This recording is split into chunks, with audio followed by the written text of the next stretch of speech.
you mentioned something to us before, setting up the interview that actually really fascinated me, and that was that Bob Singer, who, people watching this will recognize from their work, and of course the interviews prior, like he's taught you for storyboarding back in the 1980s. So I wanted to ask what this experience was like.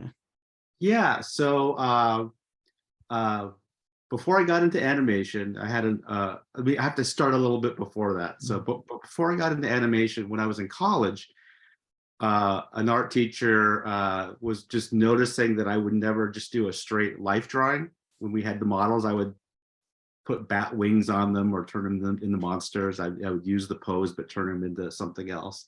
And she had told me she had a former student that had gone on to work at Hanna-Barbera. And by the way, this is in like Central California. It's so far removed from Hollywood. It's like, so she gave me his number and said, if you're ever down in Southern California, you should look this guy up. And strangely, I wasn't really interested in animation at that time. I wanted to be a print cartoonist. So I just tucked his number away. But about 4 or 5 years later, I decided to just call him. This is before the internet, so I cold called him. And he recommended that I went to Cal State Long Beach as an art major. And he recommended that I check out and maybe take a class at the Animation Guild, which is the animation union in Burbank. He said it's taught by professionals, and they will give you sort of like, you'll get real world samples of storyboards or character design or whatever class you take. It'll help you get a job. So I signed up, and my second class was storyboard, and it was Bob Singer. And this guy, just an amazing artist. I don't think he remembers me. He's had so many people come through his class, and this was in the sort of like 1987 maybe when I took this class.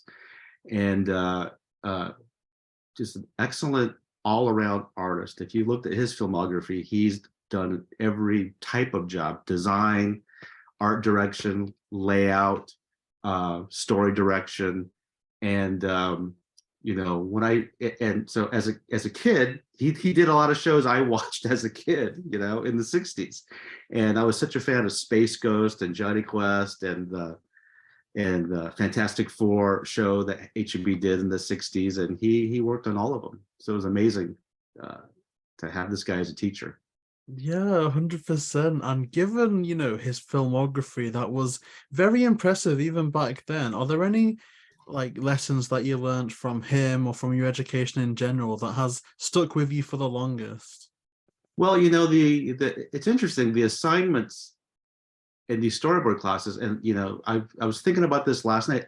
His Hanna-Barbera filmography, he worked in every genre, right? It wasn't just the funny shows, right? He worked on like the action adventure shows. He worked on everything, but I think he's more associated, I think, with a lot of the funnier shows just because they made more of them.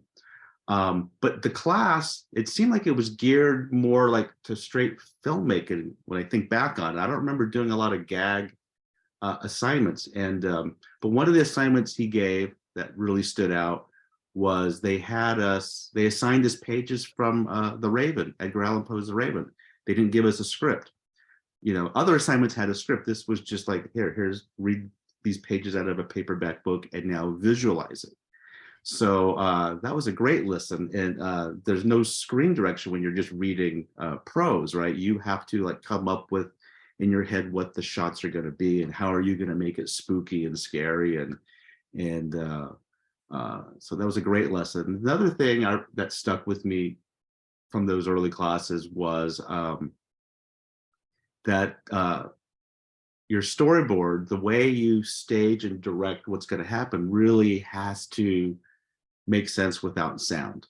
You really have to be able, the audience has to really be able to follow along and understand what's going on by watching the picture. So you can really confuse the audience by sort of bad staging and bad direction. So those are the few things that kind of stuck with me since those early classes with Bob. I mean, you've mentioned how one thing kind of led to another, and it was almost kind of a domino effect. But, of course, with you being taught by Bob Singer, who was so pivotal in the original series, and with you having such a monumental role in, I think, what people consider the definitive modern interpretation, did it ever feel like a passing of the torch to you, or a continuing of that Scooby-Doo legacy?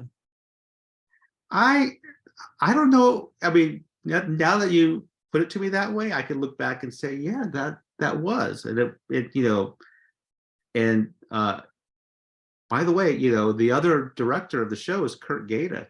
He and I directed half the episodes each, almost. I think, I think except for maybe a dozen, but we did the bulk of them. We split them, and I met Kurt in those storyboard classes back in the day before Kurt. Before he even got hired in animation. I think it was just before he got his first jobs in animation.